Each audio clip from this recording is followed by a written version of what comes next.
Hello everyone, आप सभी का फिर से स्वागत है। यह घटना चक्र साइंस का डिस्कशन है और हमारा टॉपिक है प्रमुख वैज्ञानिक एवं उनके आविष्कार। इस टॉपिक से रिलेटेड कुछ प्रश्न बचे हुए हैं, तो पहले इनको कवर कर लेते हैं। तो चलिए स्टार्ट करते हैं क्वेश्चन नंबर 22 से। आपको बताना है पेनिसिलिन के आविष्कारक कौन थे। पेनिसिलिन के आविष्कारक कौन थे? इसका सही जवाब है अलेक्जेंडर फ्लेमिंग। पेनिसिलिन एंटीबायोटिक का एक समूह है जिसकी व्युत्पत्ति पेनिसिलियम कवक से हुई है। सभी पेनिसिलिन बीटा लैक्टेम एंटीबायोटिक होते हैं तथा ऐसे जीवाणुगत संक्रमण के इलाज में प्रयोग में लाए जाते हैं जो आमतौर पर ग्राम पॉजिटिव जीवधारियों के कारण होते हैं। पेनिसिलिन की खोज का श्रेय 1928 में स्कॉटिश वैज्ञानिक एवं नोबेल पुरस्कार विजेता अलेक्जेंडर फ्लेमिंग को जाता है। 23 नंबर क्वेश्चन है, निम्नलिखित में से कौन सा युग्म सही सुमेलित नहीं है? तो डी ऑप्शन आपका सही जवाब है। पेनिसिलिन का खोज अलेक्जेंडर फ्लेमिंग ने किया था, न कि जे परकिंस ने। इसके बाद 24 में भी वही क्वेश्चन पूछा गया है, अलेक्जेंडर फ्लेमिंग ने खोज की थी किसकी? तो पेनिसिलिन की। क्वेश्चन नंबर 25 है, सर अलेक्जेंडर फ्लेमिंग ने किसकी खोज की? सही जवाब होगा पेनिसिलिन की। 26 में भी वही है, रिपीटेड क्वेश्चन है, फ्लेमिंग ने क्या खोजा? तो फ्लेमिंग ने पेनिसिलिन का खोज किया था। और 27 में आपको मिलान करना है, रेडियम का खोज किसने किया था? मैडम क्यूरी ने। पेनिसिलिन का अलेक्जेंडर फ्लेमिंग और एक्सरे का W.K. रोएंटजन और चेचक का एडवर्ड जेनर। तो इसका सही जवाब होगा ए ऑप्शन। रेडियम तत्व की खोज पीरे क्यूरी और मैडम क्यूरी ने 1898 में की। पेनिसिलिन की खोज अलेक्जेंडर फ्लेमिंग ने 1928 में की। एक्सरे किरण की खोज 1895 ईस्वी में विल्हेल्म के रोएंटजन ने की थी और एडवर्ड जेनर ने 1796 ईस्वी में चेचक के टीके की खोज की। 28 नंबर क्वेश्चन है, निम्नलिखित में से किसने एक्स किरणों का आविष्कार किया? आपको मालूम है इसका सही जवाब क्या होगा? एक्स किरणों का आविष्कार रोएंटजन ने किया था, तो बी ऑप्शन आपका बिल्कुल सही है। 29 नंबर क्वेश्चन में आपको सूची 1 सूची 2 के साथ मिलान करना है। तो चलिए, मैडम क्यूरी ने क्या आविष्कार किया था? तो रेडियम का। चार्ल्स डार्विन ने विकास का सिद्धांत दिया था। अलेक्जेंडर फ्लेमिंग ने पेनिसिलिन का खोज किया था और अल्फ्रेड नोबेल ने डायनामाइट का। इसका सही जवाब होगा बी ऑप्शन। और इसके बारे में देख लेते हैं। देखिए, अल्फ्रेड बर्नार्ड नोबेल ये स्वीडन के प्रसिद्ध रसायन शास्त्री थे। इन्होंने डायनामाइट नामक विस्फोट का आविष्कार किया था। पेनिसिलिन की खोज 1928 में स्कॉटिश वैज्ञानिक अलेक्जेंडर फ्लेमिंग ने की थी। चार्ल्स डार्विन ने विकास के सिद्धांत का प्रतिपादन किया था। मैडम क्यूरी ने रेडियम की खोज की थी। क्वेश्चन नंबर 30 है, ब्लैक होल के सिद्धांत को प्रतिपादित किया था किसने? तो ब्लैक होल के सिद्धांत को प्रतिपादित किया था एस चंद्रशेखर ने। ब्लैक होल एक खगोलीय क्षेत्र होता है जिसका गुरुत्वाकर्षण क्षेत्र इतना शक्तिशाली होता है कि प्रकाश सहित कुछ भी इसके खिंचाव से बच नहीं सकता। भारतीय अमेरिकी खगोलविद एस चंद्रशेखर सीमा के सिद्धांत का प्रतिपादन करने के लिए ये प्रसिद्ध हैं और उनके सिद्धांत के अनुसार सफेद बौने तारे एक निश्चित द्रव्यमान प्राप्त करने के बाद अपने भार में और वृद्धि नहीं कर सकते, अंततः वे ब्लैक होल बन जाते हैं। उन्होंने बताया कि जिन तारों का द्रव्यमान सूर्य के द्रव्यमान से 1.44 गुना अधिक हो जाता है वे अंततः सिकुड़कर बहुत भारी हो जाते हैं और इस योगदान के लिए इन्हें जो है 1983 ईस्वी में भौतिक के नोबेल पुरस्कार से सम्मानित किया गया। हाल ही में खगोलविदों ने इवेंट होराइजन दूरबीन की मदद से किसी ब्लैक होल का प्रथम चित्र लेने में सफलता प्राप्त की है। क्वेश्चन नंबर 31 है, वैज्ञानिक एस चंद्रशेखर हैं, इन्हें नोबेल पुरस्कार किस कार्य के लिए दिया गया था? तो एस चंद्रशेखर को नोबेल पुरस्कार किसके लिए दिया गया था? तो नक्षत्र भौतिकी के लिए। ए ऑप्शन आपका बिल्कुल सही है। क्वेश्चन नंबर 32 है, विज्ञान के किस क्षेत्र में व्हाइट ड्वार्फ के बारे में सीखेंगे? विज्ञान के किस क्षेत्र में व्हाइट ड्वार्फ के बारे में मतलब कि अध्ययन किया जाता है? तो सही जवाब है खगोल शास्त्र। व्हाइट ड्वार्फ खगोल शास्त्र से संबंधित है व्हाइट ड्वार्फ यानी सफेद बौने तारे को डिजर्नेट स्टार के नाम से भी जाना जाता है, यानी छह तारा के नाम से भी जाना जाता है।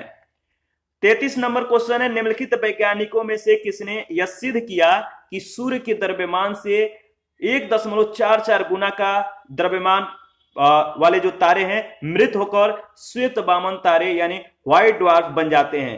तो आपको मालूम है यह बात एस चंद्रशेखर के द्वारा किया गया था, यानी यह बात चंद्रशेखर ने कहा था कि जो सूर्य के द्रव्यमान से यानी 1.44 गुना कम द्रव्यमान वाले तारे मृत होकर श्वेत वामन तारे बन जाते हैं। ठीक है, यह सिद्ध किया था किसने? एस चंद्रशेखर ने। प्रख्यात अंतरिक्ष वैज्ञानिक सुब्रमण्यम चंद्रशेखर ने कृष्ण वीवर सिद्धांत यानी ब्लैक होल थ्योरी का प्रतिपादन किया था। उन्होंने अपने अनुसंधान से यह सिद्ध किया कि सूर्य के द्रव्यमान से 1.44 गुना कम द्रव्यमान वाले तारे मृत होकर श्वेत वामन तारे यानी व्हाइट ड्वार्फ बन जाते हैं। 34 नंबर क्वेश्चन है, प्रकाश वैद्युत प्रभाव के आविष्कर्ता कौन थे? प्रकाश वैद्युत प्रभाव के आविष्कर्ता थे हर्ट्ज, यानी ए ऑप्शन आपका सही जवाब है। देखिए, किसी पदार्थ के द्वारा बहुत ही छोटी तरंगदैर्ध्य के विद्युत चुंबकीय विकिरण से ऊर्जा के अवशोषण के फलस्वरूप उसमें से इलेक्ट्रॉन का उत्सर्जन होता है, इसे प्रकाश विद्युत प्रभाव के नाम से जाना जाता है। और इस प्रभाव की खोज सर्वप्रथम 1887 में हेनरिच हर्ट्ज ने की थी और इस घटना को हर्ट्ज प्रभाव के नाम से भी जाना जाता है। आइंस्टीन को प्रकाश वैद्युत प्रभाव की व्याख्या और इसके नियम के आविष्कार का श्रेय प्राप्त है और इस कार्य के लिए इन्हें 1921 में नोबेल पुरस्कार भी प्रदान किया गया था। 35 नंबर क्वेश्चन है, आइंस्टीन को नोबेल प्राइज किस कार्य पर मिला? तो आइंस्टीन को नोबेल प्राइज किस कार्य पर दिया गया था? तो प्रकाश विद्युत प्रभाव के मतलब कि प्रतिपादन के लिए जो है इन्हें नोबेल प्राइज दिया गया था 1921 ईस्वी में। और 36 नंबर क्वेश्चन है, वैज्ञानिक अल्बर्ट आइंस्टीन प्रसिद्ध हैं किसके लिए? अल्बर्ट आइंस्टीन प्रसिद्ध हैं प्रकाश विद्युत प्रभाव के लिए, फोटो इलेक्ट्रिक इफेक्ट के लिए। तो बी ऑप्शन आपका सही जवाब है। आगे बढ़ते हैं, नेक्स्ट क्वेश्चन, क्वेश्चन नंबर 37 है, आइंस्टीन को नोबेल पुरस्कार से सम्मानित किया गया था किसके लिए? तो आइंस्टीन को नोबेल पुरस्कार से सम्मानित किया गया था प्रकाश वैद्युत प्रभाव के लिए। ये ऑप्शन आपका सही जवाब है। क्वेश्चन नंबर 38 है, सेम क्वेश्चन पूछा गया, आइंस्टीन को नोबेल पुरस्कार दिया गया था किसके लिए? तो आइंस्टीन को नोबेल पुरस्कार प्रकाश वैद्युत प्रभाव के लिए दिया गया था। सी ऑप्शन आपका बिल्कुल सही है। और 39 नंबर क्वेश्चन है, आइंस्टीन को नोबेल पुरस्कार दिया गया प्रकाश वैद्युत प्रभाव के सिद्धांत के लिए। बी ऑप्शन आपका सही जवाब है। क्वेश्चन नंबर 40 है, आइंस्टाइन को निम्न में से उसके किस सिद्धांत के लिए नोबेल पुरस्कार दिया गया था? तो सेम जवाब होगा, बताइए, प्रकाश विद्युत के सिद्धांत के लिए। और नेक्स्ट क्वेश्चन है 41, आइंस्टाइन के E बराबर mc समीकरण में C घोतक है किसका? तो आइंस्टीन के जो E बराबर mc स्क्वायर समीकरण था, इसमें जो C है वह है प्रकाश गति की यानी प्रकाश गति का जो है घोतक है। आइंस्टीन ने प्रदर्शित किया है कि द्रव्यमान ऊर्जा के समतुल्य होता है चाहे वह किसी भी रूप में क्यों ना हो। आइंस्टाइन के जो सूत्र हैं E बराबर mc स्क्वायर, E जो है एनर्जी है, m मास है और C जो है प्रकाश की गति है। क्वेश्चन नंबर 42 है, अल्बर्ट आइंस्टीन कौन सा वाद्य यंत्र बजाने में निपुण थे? आइंस्टीन कौन सा वाद्य यंत्र बजाने में निपुण थे? सही जवाब वायलिन। प्रसिद्ध वैज्ञानिक अल्बर्ट आइंस्टाइन पियानो और वायलिन बजाने में निपुण थे। 43 है, भौतिकी में चतुर्थ आयाम का परिचय दिया था किसने? सही जवाब होगा आइंस्टीन ने। बी ऑप्शन आपका बिल्कुल सही है। विख्यात वैज्ञानिक अल्बर्ट आइंस्टीन ने किसी भौतिक परिघटना या घटना को संदर्भित करने के लिए XYZ निर्देशांकों के साथ टाइम को भी एक आयाम मानकर चतुर्थ आयाम को भी आवश्यक बताया तथा सैद्धांतिक रूप से इसे सिद्ध करके दिखाया भी। 44 है, निम्नलिखित परिघटनाओं पर विचार करिए। पहला परिघटना है प्रकाश गुरुत्व द्वारा जो है प्रभावित होता है। दूसरा, ब्रह्मांड लगातार फैल रहा है। तीसरा, पदार्थ अपने चारों ओर के दिक् काल को जो है विकुंचित करता है। आपको बताना है कि अल्बर्ट आइंस्टाइन के अपेक्षिता के सामान्य सिद्धांत के भविष्य कथन कौन से हैं या जिनकी प्राय समाचार माध्यमों में विवेचना होती है। इसका सही जवाब है डी ऑप्शन, यानी 1, 2 एंड 3 तीनों। इसके बारे में देख लेते हैं। देखिए, विशालकाय पिंडों जैसे न्यूट्रॉन तारे और ब्लैक होल से गुजरने के दौरान प्रकाश में कुछ झुकाव उत्पन्न होता है। तो पहला कथन जो है आपका सत्य हो जाता है। आइंस्टाइन के भविष्य कथन के अनुरूप खगोलविदों ने पाया कि ब्रह्मांड का लगातार समय के साथ तेजी से विस्तार हो रहा है।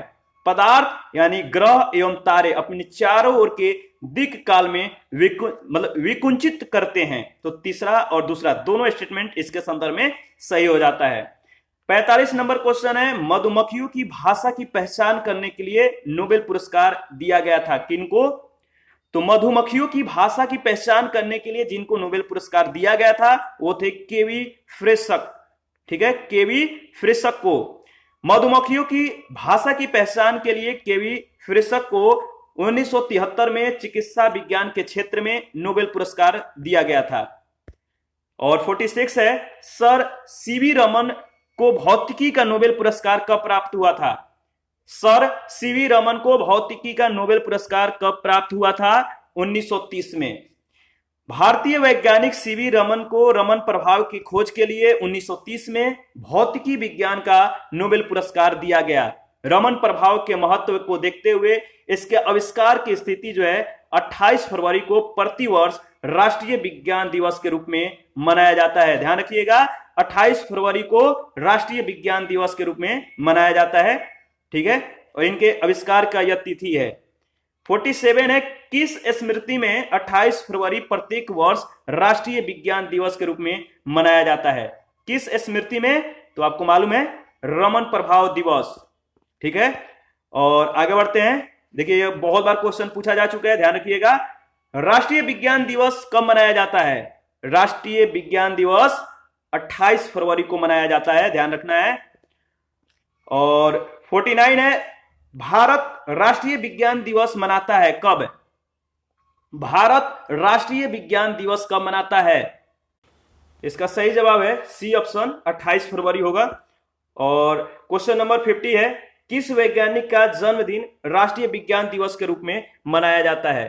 तो देखिए, आप लोग जो है बी ऑप्शन मत लगाइएगा, नहीं तो गलत हो जाएगा। चंद्रशेखर के जन्म दिवस के अवसर पे राष्ट्रीय विज्ञान दिवस नहीं मनाया जाता है, बल्कि इनके खोज जो रमन प्रभाव का खोज इन्होंने किया था उसी दिन के उपलक्ष्य में जो है 28 फरवरी को प्रत्येक वर्ष राष्ट्रीय विज्ञान दिवस मनाया जाता है। सीवी रमन का जन्म जो है 7 नवंबर 1888 को हुआ था, ध्यान में रखिएगा। और क्वेश्चन नंबर 51 है, 1988 में किसकी जन्म शताब्दी मनाई गई? 1988 में किसकी जन्म शताब्दी मनाई गई? सही जवाब है सीवी रमन का। चार्ल्स डार्विन है, इनका जो समय है 12 फरवरी 1809 से 19 अप्रैल 1882। रामानुजन ये गणितज्ञ हैं और इनका समय है 22 दिसंबर 1887 से 26 अप्रैल 1920। आइंस्टाइन के द्वारा सापेक्षता सिद्धांत 1905 में प्रस्तावित किया गया था। और सीवी रमन, इनका जो समय है 7 नवंबर 1888 से 21 नवंबर 1970। और स्पष्ट हो जाता है कि 1988 में सीवी रमन की जन्म शताब्दी मनाई गई थी। नेक्स्ट क्वेश्चन है, आपको बताना है कि the man who knew infinitive शीर्षक वाला चलचित्र किसके जीवन चरित्र पर आधारित है? तो the man who knew infinitive वाला चलचित्र किसके जीवन चरित्र पर आधारित है? तो S Ramanujan. The man who knew infinitive वर्ष 2015 में रिलीज हुआ एक ब्रिटिश फिल्म है जो इसी नाम से रचित रॉबर्ट कैनिगेल के उपन्यास पर आधारित है। यह फिल्म भारतीय गणितज्ञ श्रीनिवास रामानुजन के जीवन पर आधारित है। 53 है, निम्नलिखित वैज्ञानिकों में से किसने नवीन सापेक्षता सिद्धांत प्रतिपादित किया था? नवीन सापेक्षता सिद्धांत प्रतिपादित किया था निम्नलिखित में से किस वैज्ञानिक ने? इसका सही जवाब होगा जेवी नार्लिकर। जेवी नार्लिकर ने नवीन सापेक्षता सिद्धांत का प्रतिपादन किया। उन्होंने वरिष्ठ वैज्ञानिक डॉक्टर फ्रेड होयले के साथ मिलकर आइंस्टाइन के सापेक्षता सिद्धांत में संशोधन कर यह सिद्धांत प्रतिपादित किया था। 54 है, भारत में परमाणु ऊर्जा का जनक किस वैज्ञानिक को कहा जाता है? भारत में परमाणु ऊर्जा का जनक किस वैज्ञानिक को कहा जाता है? तो सही जवाब होगा होमी जे भाभा। होमी जहांगीर भाभा जो है भारतीय नाभिकीय भौतिक शास्त्री थे। इन्होंने भारत के परमाणु ऊर्जा कार्यक्रम के विषय में अपना महत्वपूर्ण योगदान दिया और इन्हें भारत के परमाणु ऊर्जा कार्यक्रम का जनक माना जाता है। 55 है, होमी भाभा पुरस्कार किस क्षेत्र में विशेष योगदान के लिए दिया जाता है? तो होमी भाभा पुरस्कार किस क्षेत्र में विशेष योगदान के लिए दिया जाता है? तो सही जवाब होगा नाभिकीय ऊर्जा। होमी जहांगीर भाभा भारत के परमाणु ऊर्जा कार्यक्रम के जनक थे। इनकी स्मृति में नाभिकीय ऊर्जा के क्षेत्र में विशेष योगदान देने वाले वैज्ञानिकों को होमी भाभा पुरस्कार प्रदान किया जाता है। और 56 है, स्टीफन हॉकिंग एक है, क्या है? Stephen Hawking. देखिए स्टीफन हॉकिंग जो है एक वैज्ञानिक है और कुछ समय पहले जो है ये बहुत ज्यादा चर्चित भी थे। तो सी ऑप्शन सही जवाब है। इनके बारे में देख लेते हैं, मतलब कि इंपॉर्टेंट है। स्टीफन विलियम हॉकिंग एक प्रसिद्ध मतलब कि ये ब्रिटेन वैज्ञानिक या भौतिक शास्त्री थे। ये ब्रिटेन के एक मतलब कि विश्व प्रसिद्ध भौतिक शास्त्री थे और मोटर न्यूरॉन बीमारी से पीड़ित होने के बावजूद उन्हें ब्रह्मांड विज्ञान के क्षेत्र में उनके अभूतपूर्व योगदान के लिए जाना जाता है और 14 मार्च 2018 को इनका निधन हो गया था। 57 है, निम्नलिखित वैज्ञानिकों में से किसने भौतिक विज्ञान और जीव विज्ञान दोनों के विषयों में अनुसंधान किया? निम्नलिखित वैज्ञानिकों में से किसने भौतिक विज्ञान और जीव विज्ञान दोनों विषयों में अनुसंधान किया? सही जवाब है जगदीश चंद्र बोस। जगदीश चंद्र बोस भारत के प्रख्यात भौतिकविद, जीव एवं वनस्पति विज्ञानी थे। इन्होंने रेडियो और माइक्रोवेव सिग्नलों के विषय में अनुसंधान के साथ वनस्पति विज्ञान के क्षेत्र में भी महत्वपूर्ण योगदान दिया था। इन्होंने विभिन्न उद्दीपनों के विरुद्ध पौधों की प्रतिक्रिया मापने के लिए केस्कोग्राफ नामक यंत्र का आविष्कार किया था। तो ध्यान रखना है केस्कोग्राफ क्या है और इसका आविष्कार किसने किया था? तो पौधों की प्रतिक्रिया मापने के लिए केस्कोग्राफ का आविष्कार जगदीश चंद्र बोस ने किया था। क्वेश्चन नंबर 58 है, इसमें आपको सूची 1 सूची 2 के साथ मिलान करना है, ठीक है? तो देखिए मिलान कर लीजिए। और इसमें जो डॉक्टर एम.एस. स्वामीनाथन है इनका संबंध कृषि विज्ञान से। डॉक्टर राजा रमन्ना का जो संबंध है वह नाभिकीय भौतिकी से। और जो मेघनाथ साहा है इनका संबंध किससे है? तो बताइए।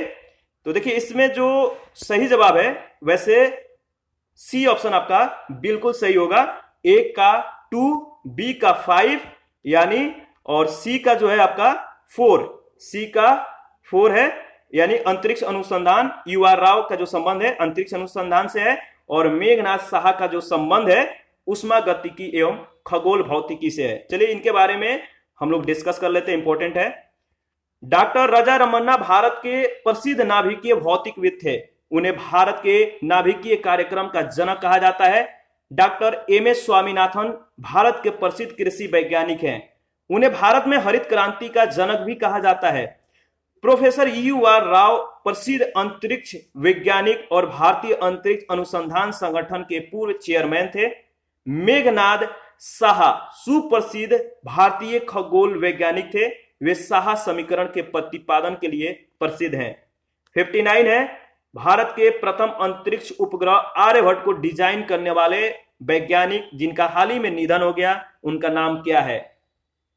भारत के प्रथम अंतरिक्ष उपग्रह आर्यभट्ट को डिजाइन करने वाले वैज्ञानिक जिनका हाल ही में निधन हो गया उनका नाम है प्रोफेसर UR राव। इनके बारे में देख लेते हैं। प्रोफेसर UR राव एक महान भारतीय वैज्ञानिक और भारतीय उपग्रह कार्यक्रम के वास्तुकार थे, जिनका 24 जुलाई 2017 को बंगलुरु स्थित अपने आवास पर निधन हो गया था। भारत के प्रथम अंतरिक्ष उपग्रह आर्यभट्ट को इन्होंने ही डिजाइन किया था, जिसे 19 अप्रैल 1975 को लॉन्च किया गया था। और वह जो है इसरो के पूर्व अध्यक्ष भी थे। उन्हें 1976 में पद्म भूषण और 2017 में पद्म विभूषण से सम्मानित भी किया गया था। अमेरिका के सैटेलाइट हॉल ऑफ फेम में भी शामिल किए जाने वाले ये पहले अंतरिक्ष वैज्ञानिक थे। क्वेश्चन नंबर 60 है, भारत में अणु बम के विकास में कौन संबंधित है? भारत में अणु बम के विकास में कौन संबंधित है? सही जवाब है राजा रमन्ना। भौतिक वैज्ञानिक डॉक्टर राजा रमन्ना वर्ष 1974 में भारत के प्रथम परमाणु परीक्षण के मुख्य सूत्रधार रहे। वे विखंडन भौतिकी के विकास से भी संबंधित थे। वे भाभा एटॉमिक रिसर्च सेंटर यानी बार के निर्देशक एवं परमाणु ऊर्जा आयोग के अध्यक्ष भी थे और इनका 24 सितंबर 2004 को मुंबई में निधन हो गया। 61 है, निम्नलिखित वैज्ञानिकों में से कौन नोबेल पुरस्कार विजेता नहीं है? निम्नलिखित वैज्ञानिकों में से कौन नोबेल पुरस्कार विजेता नहीं है? 4 ऑप्शन है, 4 वैज्ञानिक का नाम दिया गया है। इनमें से आपको उनका नाम बताना है जिन्हें नोबेल पुरस्कार नहीं दिया गया है। सही जवाब है जगदीश चंद्र बोस। जगदीश चंद्र बोस को जो है नोबेल पुरस्कार नहीं दिया गया है। अरविंद खुराना को 1968 में चिकित्सा के क्षेत्र में नोबेल पुरस्कार से सम्मानित किया गया था। सीवी रमन को 1930 में भौतिकी के क्षेत्र में नोबेल पुरस्कार से सम्मानित किया गया था और सुब्रमण्यम चंद्रशेखर को 1983 में भौतिकी के क्षेत्र में नोबेल पुरस्कार दिया गया था। 62 है, प्रसिद्ध भारतीय भौतिक डॉक्टर सीवी रमन को उनके कार्य पर उन्हें नोबेल पुरस्कार दिया गया था। कब? तो प्रसिद्ध भारतीय भौतिक डॉक्टर सीवी रमन के उनके कार्य पर जब नोबेल पुरस्कार दिया गया था वह समय है 1930 में सीवी रमन को जो है उनके कार्य के लिए नोबेल पुरस्कार दिया गया था।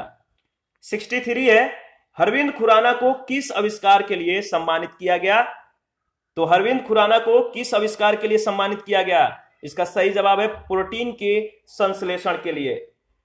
डॉक्टर अरविंद खुराना को 1968 में शरीर विज्ञान या चिकित्सा के क्षेत्र में मार्शल डब्ल्यू नीरेगबर्ग और रॉबर्ट डब्ल्यू हॉली के साथ नोबेल पुरस्कार से सम्मानित किया गया था। इनके द्वारा किए गए अनुसंधान से यह पता लगाने में मदद मिली कि कोशिका के आनुवांशिक कोड को ले जाने वाले न्यूक्लिक अम्ल में उपस्थित न्यूक्लियोटाइड्स किस प्रकार कोशिका के प्रोटीन संश्लेषण को नियंत्रित करते हैं। 64 है, प्रयोगशाला में सर्वप्रथम डीएनए का संश्लेषण किया था किसने? तो आपको मालूम है इनका सही जवाब, मतलब इस क्वेश्चन का सही जवाब होगा अरविंद खुराना ने। बी ऑप्शन आपका राइट ऑप्शन है। नेक्स्ट है 65, ऊष्मीय आयनन सिद्धांत एक महत्वपूर्ण देन है किनका? ऊष्मीय आयन जो सिद्धांत है ऊष्मीय आयनन, यह एक महत्वपूर्ण देन है एम.एन. साहा की। तो बी ऑप्शन आपका बिल्कुल सही है। चलिए इनके बारे में देख लेते हैं। एम.एन. साहा का महत्वपूर्ण योगदान जो है ऊष्मीय आयनन है इस सिद्धांत को प्रतिपादित करने में रहा और एच.जे. भाभा को अंतरिक्ष किरणों की बौछार का सिद्धांत और भारत में परमाणु ऊर्जा के जनक के रूप में जाना जाता है। सीवी रमन प्रकाश के प्रकीर्णन से संबंधित रमन प्रभाव, क्रिस्टल की संरचना पर अध्ययन और खोज के लिए जेसी बोस, बेतार संदेश, पौधों में चेतना की खोज, किस्कोग्राफ का आविष्कार के लिए जाने जाते हैं। 66 है, आधुनिक रसायन शास्त्र का जनक किसे कहा जाता है? आधुनिक रसायन शास्त्र का जनक किसे कहा जाता है? सही जवाब होगा लेवोजियर। सी ऑप्शन आपका सही जवाब है। एंटोनी लेवोजियर को आधुनिक रसायन शास्त्र का जनक कहा जाता है। और इसी के साथ आज का सेशन समाप्त होता है। नेक्स्ट सेशन में मिसलेनियस प्रश्न करेंगे, तो आप अपना प्रतिक्रिया जरूर दीजिएगा। आपके प्रतिक्रियाओं का हमें बेसब्री से इंतजार रहता है। Thank you.